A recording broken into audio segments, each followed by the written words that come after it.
Welcome to Logical ND. My name is Emily, and it is my pleasure to narrate the near-death experiences of those who have seen the other side. If you are new to our channel, welcome.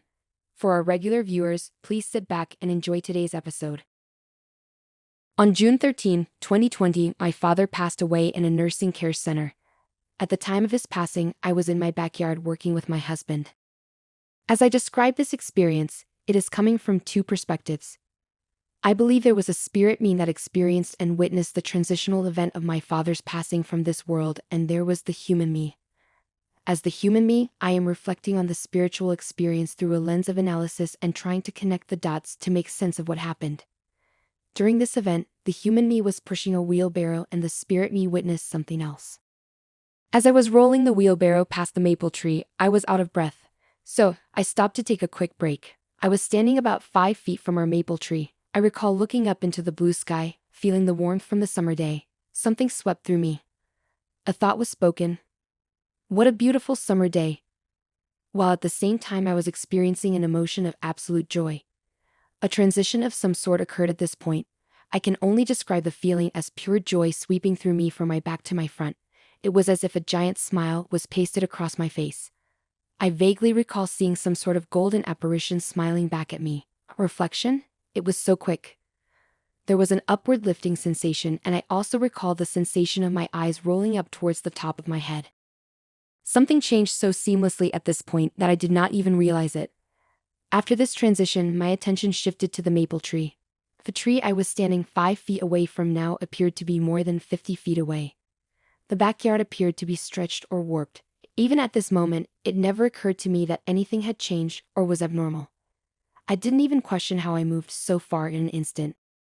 There was a man with his back facing me standing under the maple tree. At that time, I assumed it was my husband. I felt a little agitated at him because I left him in the backyard to continue working, and I was wondering what he was doing under the tree. I looked down at his feet. He was wearing jeans, a baseball cap, and a blue t-shirt. He did not appear as an apparition or a ghost. He appeared like a young, full-bodied man. During this part of my experience, I did not realize this was my father. I was about to yell at him, "What are you doing over there?" But for some reason I did not. At another point during this experience, I recall wanting a closer look at something, and instantly I was both far away and right up to the backside of his neck as if I were only inches away. I saw every single hair sticking out between the strap of the baseball cap. I can describe it as being up close, while at the same time being in the distance. I honestly don't know whose hair I was looking at. My husband at the time was still on the opposite end of the yard. The man under the tree was obviously not my husband. I moved on to what I can only describe as the next scene. I still perceived myself as working in the backyard. In my mind, I was heading back to the front. I noticed a light coming in on the left side of this man. I remember thinking to myself, "Oh, the light is coming in." But I wasn't really impressed or didn't understand the significance of it. But I was thinking, pretty light. Then, it was as if I was walking past the tree again, or my attention was redirected back on the light. This time, I noticed something different about the light, thinking, you don't see this every day. It was a soft, white, and misty light. It shimmered as if it contained sparkles of light. There was a white clarity that is difficult to describe. I also saw colors or hues of light pinks and blues.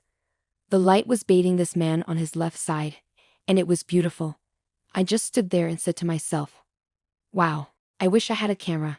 It may be worth noting that the sun at this time of day was on the right side of the house, while this incredibly beautiful light was coming in on the left. What happened next was the most profound part of my experience. I saw, or perceived, a robed arm stretching out from this light. I say perceived because for most of my experience, I can close my eyes and revisit all the vivid details, except with regards to this large arm stretching out of the light. I know I saw an arm at the time of my experience, but when I close my eyes to revisit the memory, I cannot see it except I remember the intense sparkle or twinkle that occurred when the arm made contact with the back side of my father's left shoulder. It was as if a seam had opened up in my backyard and light was pouring out of it. The being emanated an intense light. The light was brilliant but soft. I did not see a face. At the same moment when the stretched out arm made contact with the back side of my father's left shoulder, a bright sparkle or twinkle occurred. At that exact same moment, I heard a voice or thought inside my head, saying the words with the most indescribable loving intensity, "I love him."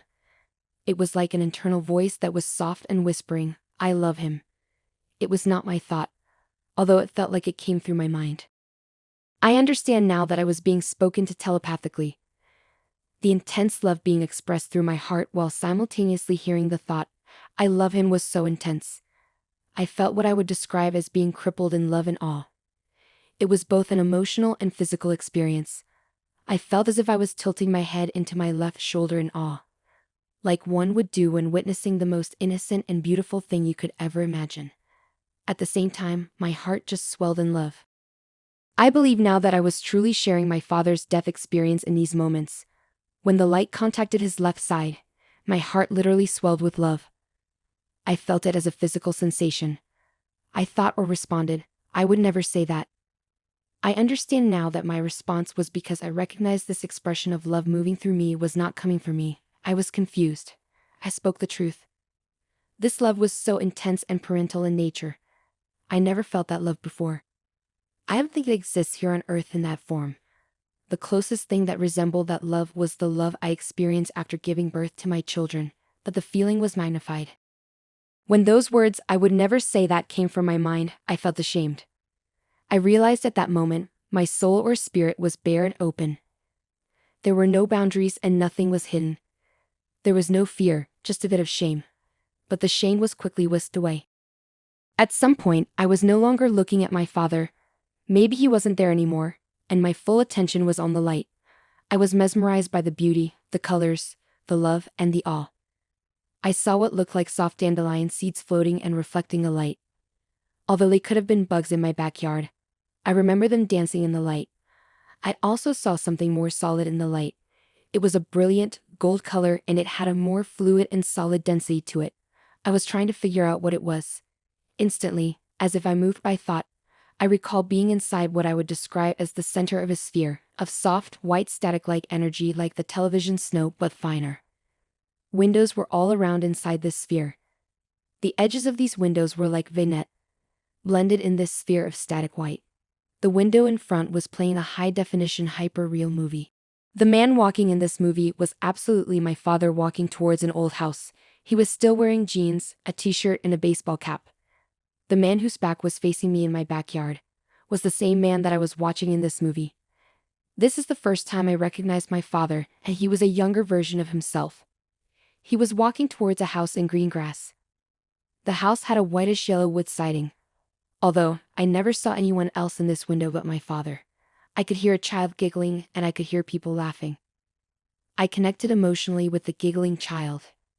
It felt like a memory, but it is not a memory I recollect. It felt like someone was chasing the child. Like when you play tag. The windows on the sides of the sphere I recall were blotted out, black and white blurs. Whatever was playing in those windows I could not see.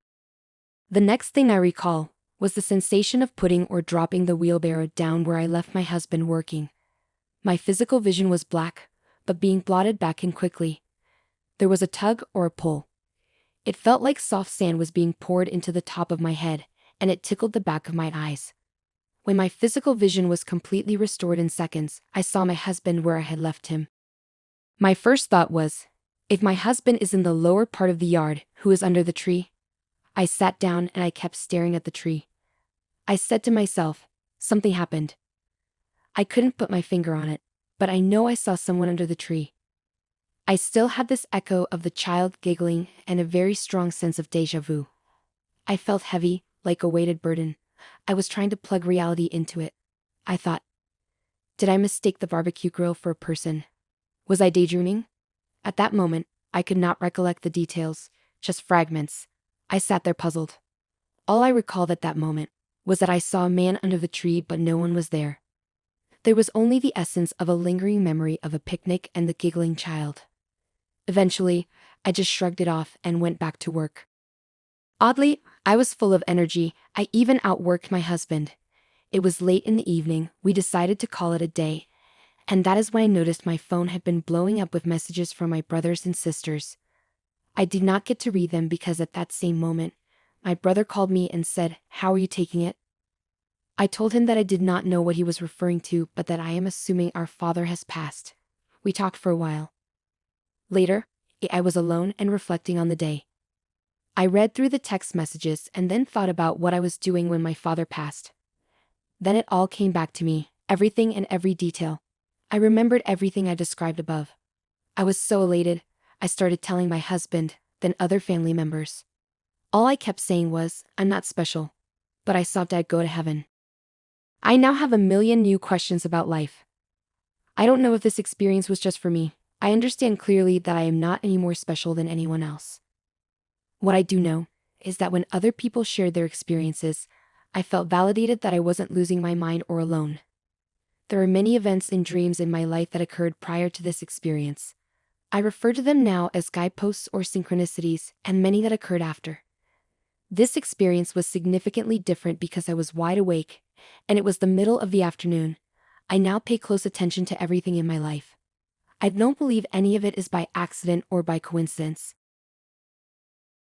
Thanks for watching today's episode. Please don't forget to give us a like and subscribe. We'll see you next time.